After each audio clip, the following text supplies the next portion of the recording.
What's going on in your mind? Now, for some of us, you think to yourself, you don't want to know. That's a scary place. That's not a place you want to find yourself in, because there's a lot of swirling. There's a lot of frustration. There's a lot of questions. There's a lot of sleeplessness.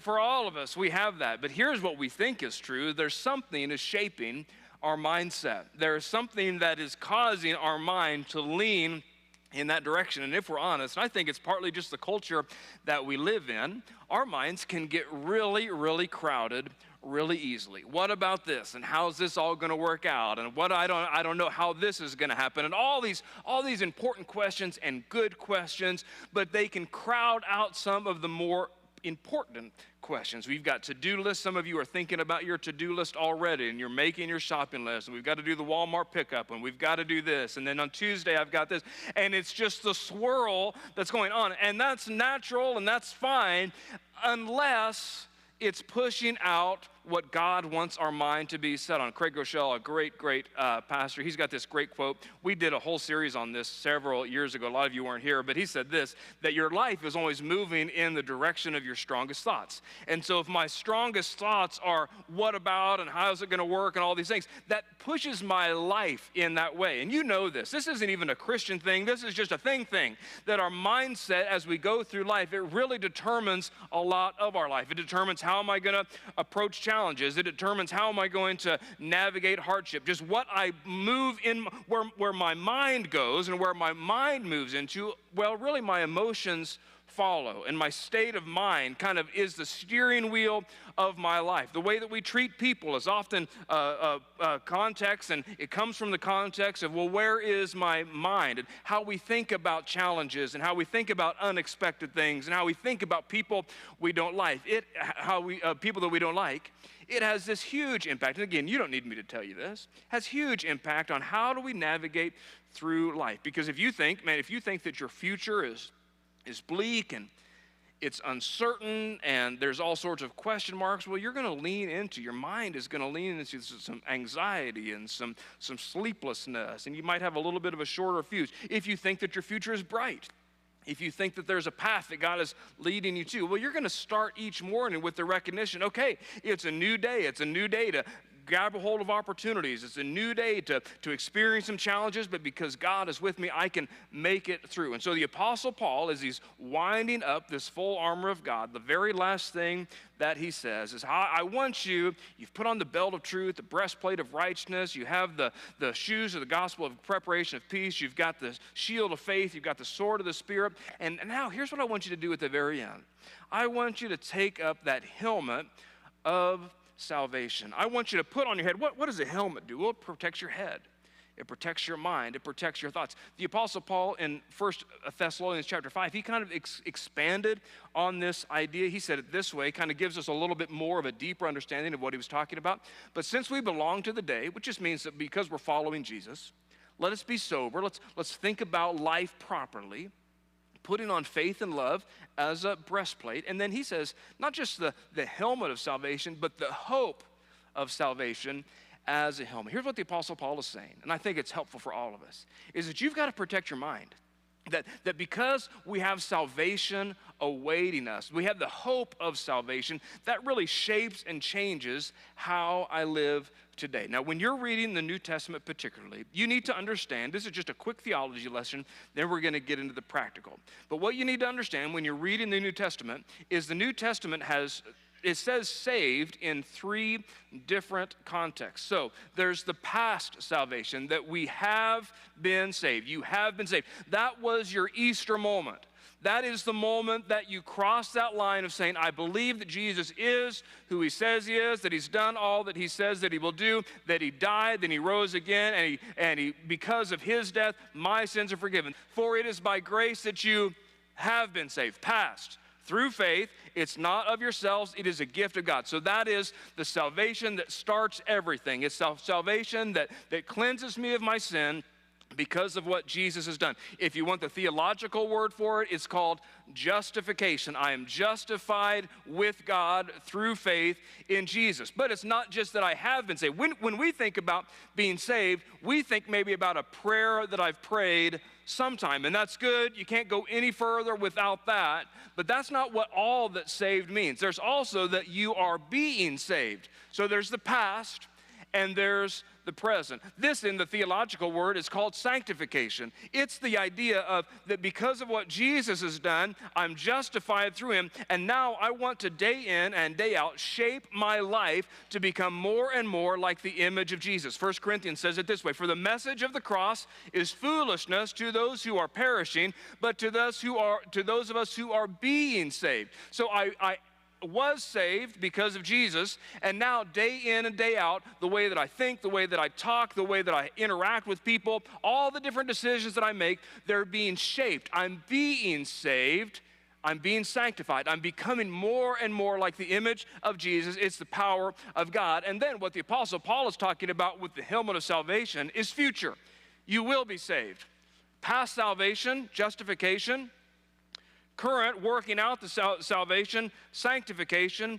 Future salvation, if you want the theological term, is glorification. It's heaven someday. That's the great hope that we have, that when this life is over, it's not over, that we're just passing through, that we are going to be saved. This is what Paul said in Romans. And do this, understanding at the present time, the hour has already come for you to wake up from your slumber, because our salvation, future, down the road, I've been saved, I'm living my life being saved, and then our future salvation, our salvation is nearer now than when we first believed. What Paul's talking about is that your death is nearer now than it used to be. That your death today is nearer than it was yesterday. And that's not this creepy thing, that's not this morbid thing, it's just reality. The death is coming for it's all. And here's why this is important. Here's why it's important that we put on this helmet of salvation. Because, and you know, again, you know this, the world can crush your hope.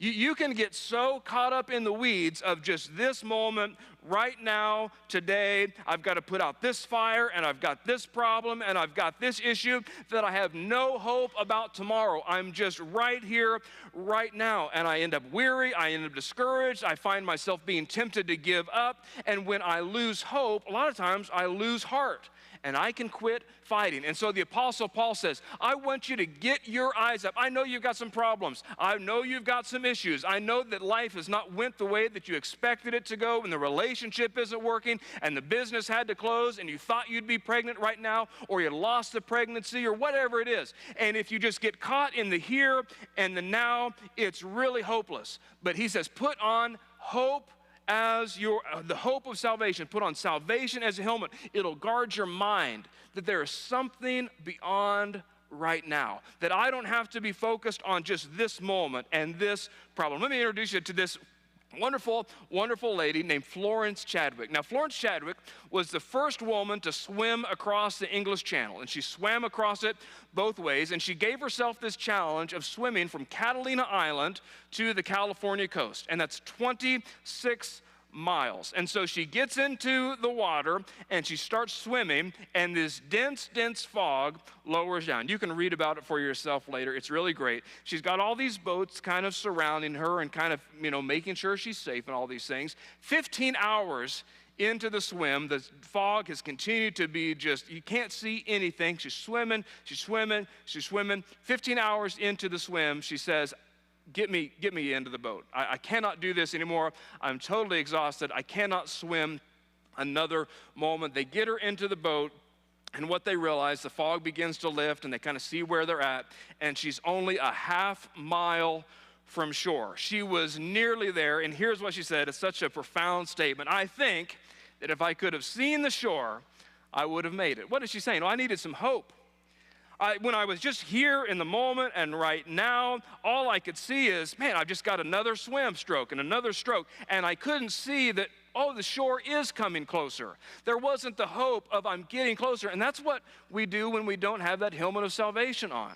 I get so bogged down in this moment, right here, right now, and I don't recognize that there is something better coming along. And so Paul points to this idea that when my life and when your life feels foggy, when it feels like all I can do is just see the next fire that I have put out, that we can lift our eyes up and I can live today in light of what's coming. So here's the big idea for today. If you fall asleep, if you can't make it through the end of the service, here's the big idea that I want you to grab onto, that my future hopes, the hope that I have of salvation, well, that impacts my present reality. That if I'm not careful, the only thing that impacts my present reality is the problems in my present reality. But if I can put on that helmet of salvation, I know that this is not all there is. I have been saved. Christ is sanctifying me. He is helping me to work out that salvation. But as I put on that helmet, I recognize, oh, the shore is on its way.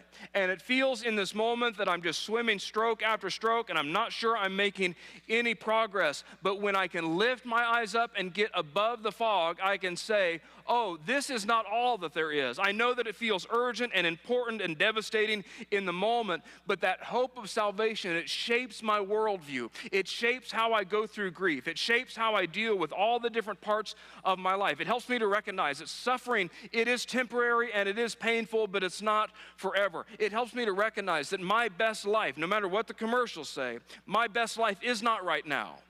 My best life is coming because of a future salvation. Wearing this helmet, it helps me to fix my eyes on not just the here and the now. I'm not saying that anything that you're going through now isn't difficult. Of course it's difficult. And of course it's painful, and of course it's real. And nobody's asking you to put your head in the sand and just have this kind of this strange idea, oh, it's not a big deal. No, it is a big deal. But it's not the only thing. There's something bigger at stake, that we can put on salvation as our helmet. So just briefly this morning, these aren't all inclusive, but I just picked out 5 that I think maybe some of us might be going through. If you're not going through them today, you might go through them in the future. And if you can put on the helmet of salvation, you're going to live day in and day out later. Here's what it's going to help you to do. Number 1, it's going to help you to grieve hopefully. We all recognize that, man, there's loss in the world. You've been to funerals. You've been to graveside. You've lost somebody that you love. And in the moment, it's so devastating. I can't even breathe. I can't hardly put one foot in front of the other. And Paul says, put on helmet of salvation. Because when you do that, you recognize this life is not the only life. There is something bigger coming. Paul says, brothers and sisters, we do not want you to be uninformed about those who sleep in death, about those who have died, about your mom that's died, about your brother or your child, whatever that looked like. We don't want you to be uninformed. We don't want you to be hopeless, in other words. We don't want you to have to swim through that in a fog so that you do not grieve like the rest of mankind because they have no hope. They're just swimming that, well, this is all there is. And so I never get to see them again. I saw them for the last time and it's over. For we believe, the people that have been saved, the people that are saved and have helmet of salvation on our head, recognizing there's a future salvation coming. We believe that Jesus died and rose again, past salvation. And so we believe that God will bring with Jesus those who have fallen asleep in him, future salvation. What is Paul saying? That we don't grieve without those that have hope, that we do grieve. And of course we're sad, but we grieve differently. That we recognize that this is not all there is. We don't deny there is deep, deep, deep sorrow. But our sorrow is infused with hope. It's infused with, oh, I've not seen them for the last time. I've seen them for the last time here, but there's coming a day, because of the helmet of salvation, I'm going to see them again. Here's what Paul is saying. When we grieve differently, we remember death is not the end of the story. It's the end of this chapter, but it's not the end of the story. And so when I put on that helmet of salvation, it can reshape even my deepest grief. And let me just tell you, I've stood at the gravesides of many, many funerals. I've done countless funerals. And let me just tell you, there is a difference. There's a difference. between those who have hope and those who don't. Everybody's sad, but there's something going on under the surface. There is a hope for those that have been saved, are saved, and had the helmet of salvation on their head because they recognize it's the end of the chapter, it's not the end of the story. And so when you put on the helmet of salvation, I know that it's sad, and of course it's devastating, and of course you miss them. But if they had been saved, and if they followed Christ in this life, you will see them again. And so we grieve hopefully because of the helmet of salvation. And then here's the second thing that we have to do. We live holy. I grieve hopefully, but then I also, that current salvation is something that I focus on. I focus my life on because I have been saved and I will be saved. In this moment, I need to work out that salvation. I need to shape my life.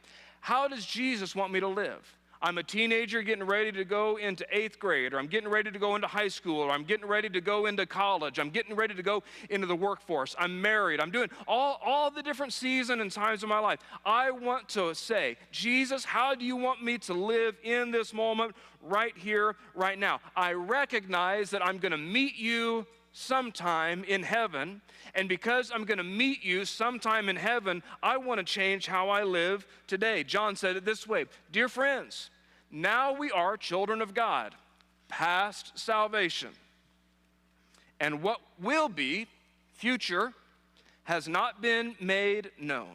But we know that when Christ appears, future salvation, we shall be like him, for we shall see him as he is. And he says this, all who have this hope in him, that hope is future, purify themselves, just as he is pure. So Paul connects hope with holiness. That when I recognize, I put on the helmet of salvation, and I know that I'm going to see Jesus face to face soon, well, that changes how I live today. And you know this because you've all done this. Some of you have had, all of you have had, a special guest coming to your house. And you knew they were coming. You knew they were going to ring the doorbell. And you took action because of a future thing that was going to happen. You cleaned the house, or at least threw everything under the bed, or put everything in a closet that you were confident that they wouldn't open. And maybe you lit a candle, and you cooked a meal, and you put away the dishes, and you invited your husband to take his socks off of the floor and put them into the basket that the socks are right next to. I've seen this movie. We've all been there. But here's what you did. You knew that there was something coming, and that impacted your present reality. That's what Paul is saying. Put on the helmet of salvation. Prepare yourself that Jesus is going to be face to face with me someday. And because there's a someday coming, that impacts me today. That's why the helmet of salvation matters. It guards my mind against apathy. It guards my mind against, well, I'll just do whatever feels good in the moment. If I live in the fog, and if I'm just paddling along with no future hope of seeing Jesus, then I just go with wherever the winds of desire take me. And if I want to do this, I'll do it. And if this feels right, I'll say it. And if my emotions tell me this, then this is the direction I go. But when I put on salvation as my hope, I recognize, oh, I'm going to see Jesus. And because something in the future is coming, it's going to impact what I do today. Here's a wonderful prayer that you should all consider. I just dare you. I just dare you this week to pray this prayer, recognizing as a helmet of salvation, I grieve hopefully, but I also live holy. Here's how this could look. Here's how this could look. Just try this prayer. Some of you, you're not sure how to pray. That's okay. Let me just show you. This is exactly how you pray. Search me, God. Well, that's kind of scary. Because all of us can put on the church face, and all of us know how to look the part. But when I open up my life and say, God, look inside the part of me that I hide away from everybody else. Search me and know my heart. Test me and know my anxious thoughts. See if, here's the most important part, see if there's any offensive way in me. In other words, you're asking God, hey, God, if you want to point some things out in my life, then I want to be aware. If there are some things, some attitudes, some thoughts, some decisions, some direction that my life is going, search me, pointed out, and then the understanding is when it's pointed out, I'm going to live differently. That holiness is about readiness. Holiness is not about fear, oh, God's gonna get me. Holiness is, oh, I'm gonna see Jesus at some point. And because I'm gonna see Jesus at some point, that impacts how I live today. People ask me, because they watch the news and they see all the craziness and they see the wars and they see all the things that are happening and they read Revelation. And so then I get this text that says, man, is this the end? Like, is Jesus coming back soon? And here's what I tell them, and here's what I'll tell you. I don't know. I don't know, and I know that's not very encouraging, but I have no idea. But here's what I do know. Are we living in the last days? I don't know, but here's what I do know. You're living in your last days. I'm living in my last days. Is the world living in its last days? I don't know. But I'm living in my last days. That life is so fast, and it is coming to an end so quickly. So whether the world's in its last days or whether the world has thousands of years left, it doesn't really matter, because I'm living in my last days. And so I better put on the helmet of salvation, recognizing because of the hope of salvation in the future, that's going to impact. Well, I don't have to be driven by my emotions. I don't have to be driven to stab them in the back because they stabbed me in the back. I don't have to choose gossip because they gossiped about me. I can choose to live holy because of something future that's coming. What do? We grieve hopefully.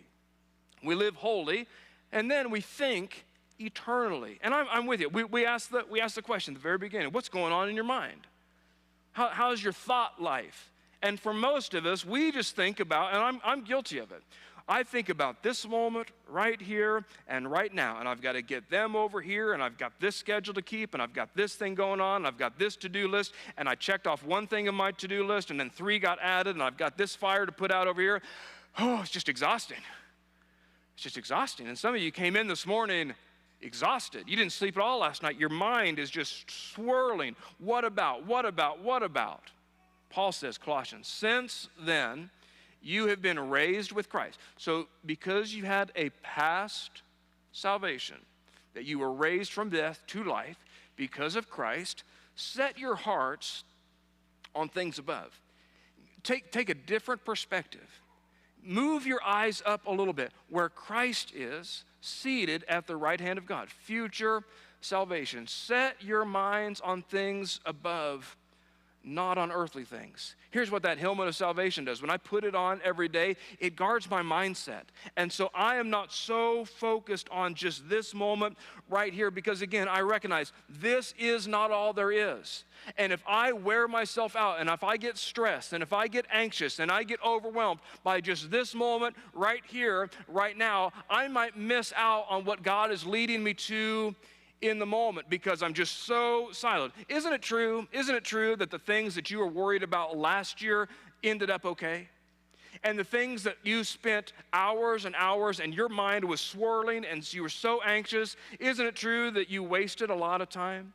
Jesus said, who can add any moment and any hour of their life by worrying? Well, I can't. I can't worry problems away, and you know that. Have you ever worried so well that your problems evaporate? You haven't. I promise you haven't. Now, you've worried yourself into being sick, and you've worried yourself into having a short temper, and I've worried myself into not having any sleep, but I've never worried a problem away.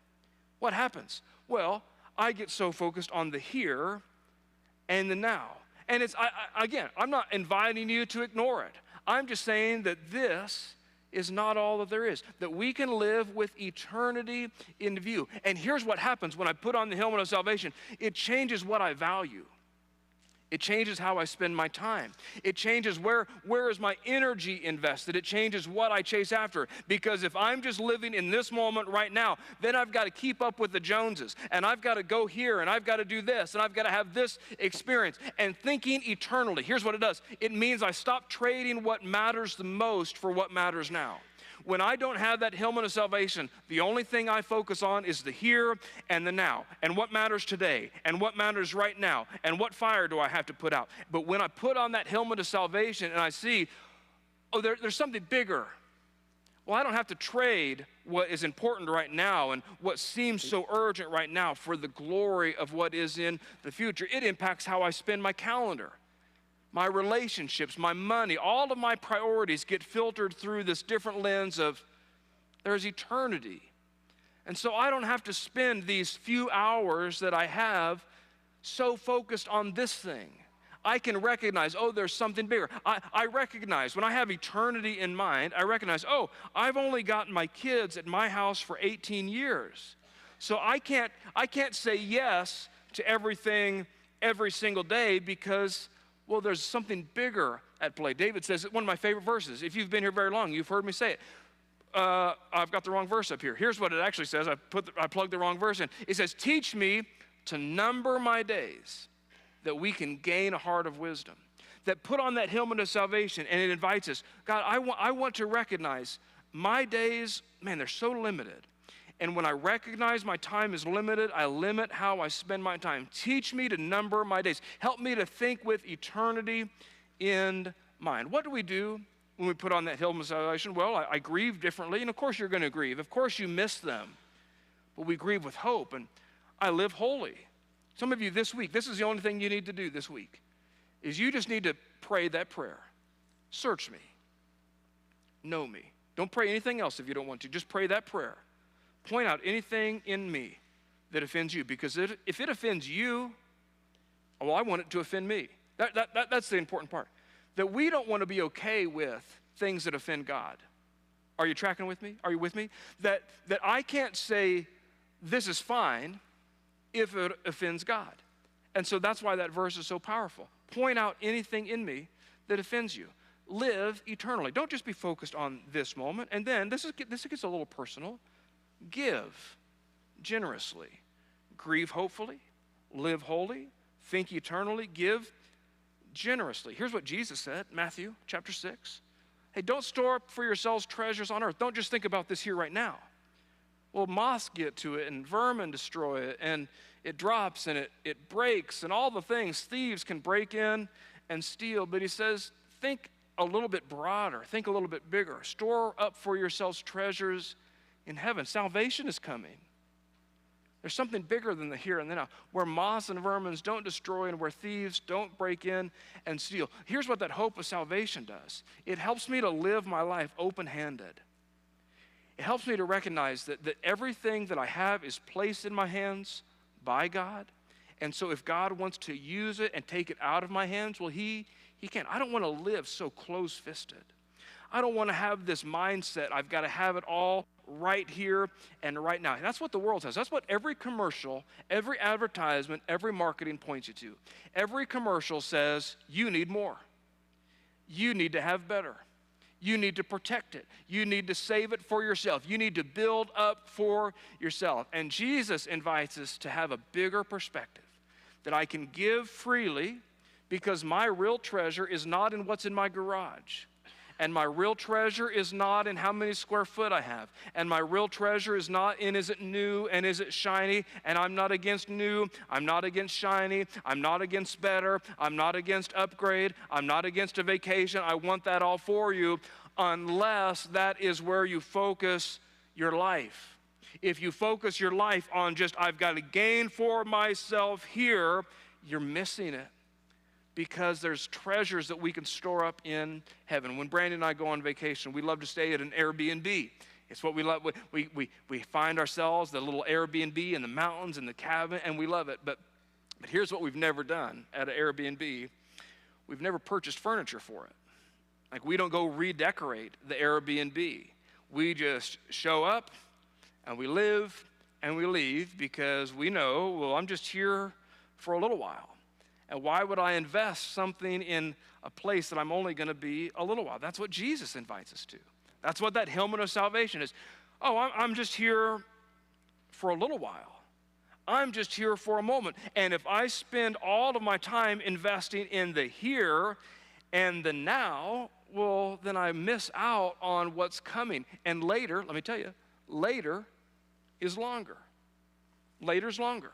And so I want to invest in things that are later. Jesus finished his teaching. He says, where your treasure is, That's where your heart's going to be, and you know that to be true. Because let me prove to you that this is true. Purchase a stock. Just purchase one stock, or purchase some crypto or something. Put some treasure into a stock or into some crypto. Invest into a business. Here's what's going to happen. Your heart's going to be there. Because all of a sudden you want to know, how's my stock doing? How's that crypto doing? Did it rise or did it fall? You put treasure, and all of a sudden your heart was there. And so Jesus invites you, why don't you choose to live today generously? Know that nothing lasts forever. And again, I know the world says you got to have more and gather and gather and gather and gather and gather. But here's what some of us have done. And let's just tell ourselves the truth. This isn't to hurt anybody's feelings. It's just, let's just tell ourselves the truth. Some of us have invested so much of our money into momentary things that I've got nothing left to invest in eternal things. I've spent all of my time gaining for myself, and I haven't had any left over to share with anybody else. And I've told you this before, and I really do mean it. This has nothing to do with these two offering baskets that are here. I mean, I think at some point that if you are part of this church, and if you're growing, and if you're part of what God is doing, then you probably should invest. But if that's something you never choose to do, that's totally fine. It's totally fine. But you need to invest somewhere. You need to have something bigger than just right now. And if it's never in these two baskets, that's okay. But you cannot afford to live for just this moment right now. You've got to give generously. Can I just encourage some of you, open up your hands. Have a bigger worldview. Put on that helmet of salvation. Here's the last one. See clearly. What are we doing? Because of the helmet of salvation, while I grieve hopefully, I live holy, I think eternally, I give generously, and then I can see some things that are clearly. 2 Corinthians says it this way. Therefore, we do not lose heart. Can I just say to some of you this morning, that's what I want for you so much. Because you've been generous, and you're living with the holiness in mind, and you're giving generously. But man, some of us, we maybe walked in this morning, I'm just losing heart. I'm just about to give up. I don't know if it's worth it. Can I just invite you to put on the helmet of salvation this morning? We don't lose heart. Though outwardly, just this life, we are wasting away, and you know that's true. I mean, just look at yourself in the mirror from 10 years ago. Here's what's true about you. I know you're working out and you're eating healthy and you're doing a great job. And first of all, you look great. But you're wasting away. You just are. You're wasting away. Yet, on the inside, I'm being renewed day by day. And listen, I know, here, let me, before we read this next verse, you might think to yourself, well, of course, Paul, your life was easy, and who's this guy? Paul had a much worse life than you had. Shipwrecked, beaten, jailed, eventually killed for his faith in Jesus, and yet he has the audacity to say, for our light and momentary troubles. Now, I know that your troubles that you're facing right now seem so overwhelming, and I know they seem so big, but Paul says, if you'll put on that helmet of salvation, and if you'll recognize there's something better coming, the trouble that you're facing right now is real, and it does seem overwhelming, but in light of eternity, they're light, they're momentary, and they're achieving something that God can use it, an eternal glory, future salvation, that outweighs them all. Here's what the helmet of salvation does. It gives us clarity in all of those seasons of life, when it's painful and when it's confusing. Some of you might be in that season of life right now, just painful and confusing. And so the helmet of salvation helps me to recognize, yes, it's painful, yes, it's confusing, but there's also something bigger that's true. There's also something that's lasting. They're light and they're momentary, not because they feel easy, but because they're just brief and small when compared to eternity. Again, later, future, it's longer. Let me finish. Here's why I know you know this is true. Because the human race continues to go on. Let me explain myself. That why would anybody get pregnant? Like, your feet are swollen and it's painful and you can't sleep and you toss and you turn and you eat weird foods. Like, I mean, you would think that one person did that, and going through the birth of pregnancy, you think, no one ever wants to do that ever again. That was miserable. And then what happened? You held your baby.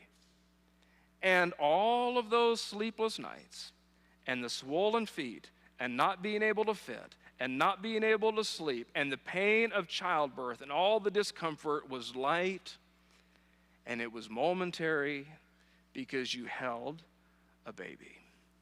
That's what the helmet of salvation is. It's real.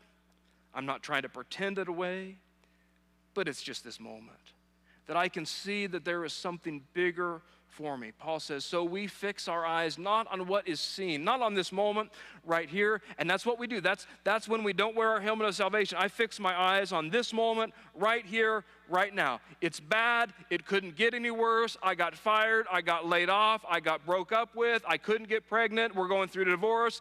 It's terrible. I agree, it is. But we fix our eyes not on what is seen, but future, what is unseen. Since what is seen it's just temporary. It's here and it's gone. But what is unseen is eternal. The author of Hebrews said something very similar. Fixing our eyes on Jesus. Listen, some of you, are you swimming through a fog this morning? You just paddling and I just don't know. I just don't know. Is anything fixing our eyes on Jesus? The pioneer, the perfecter of our faith. He did it first. For the joy set before him, he had something in his mind future. He endured. That's what I want for you. I want you to be able to endure.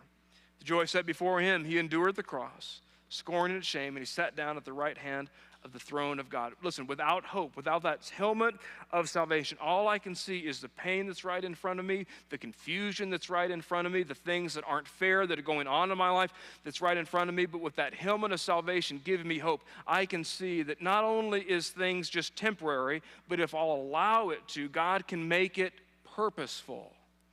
He can use it for something. What did we say at the beginning? That my future hope impacts my present reality. There is something in all of our life impacting my present reality. Your present reality is being impacted. You have to decide, what are you going to allow it to? What is going to impact my present reality? Is it just the overwhelming nature of what's going on in my life today? Well, that's going to impact my reality. If all I focus on is the right here and the now, it impacts my present reality. But future hope, salvation, helmet of salvation, it is bad. And I don't like it. And I wouldn't have asked for it.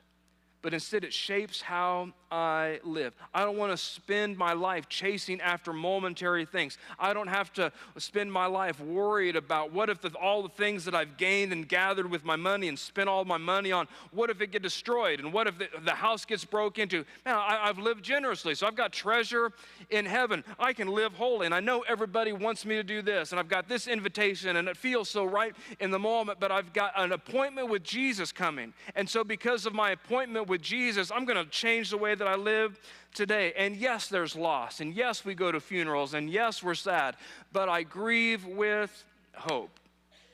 Where's your hope? Where's your hope? That's the question you've got to ask. Where is your hope? Jesus invites you that it can be in him and with him. That your mind can be fixed on something bigger. Put on the helmet of salvation. It'll change. I promise. It'll change the way that you live today. Let me pray for you. Heavenly Father, would you let this word just be rooted so deeply in our hearts? Because some of us, like Florence, we're swimming and we're doing the best that we can, and we're paddling away, and we don't feel like we're making any progress. Some of us, we feel like we're going backwards. Some of us, we don't understand. Why would you even let something like this happen? And if we're honest, we've kind of losing out on some hope. For some of us, we've just spent our whole life, and everything that comes in, I spend it on me. Lord, would you help us to put on that helmet of salvation, to recognize that because of my past salvation, and there's something future coming for me. And so help us to live in light of eternity. Help us make decisions today based on what's coming for us in the future. Lord, for all of us, this pushes us in different directions. All of us need this in different areas. But I pray that your Spirit would make this come alive in our life in whatever way that we need it to. It's in your name that we pray. Amen.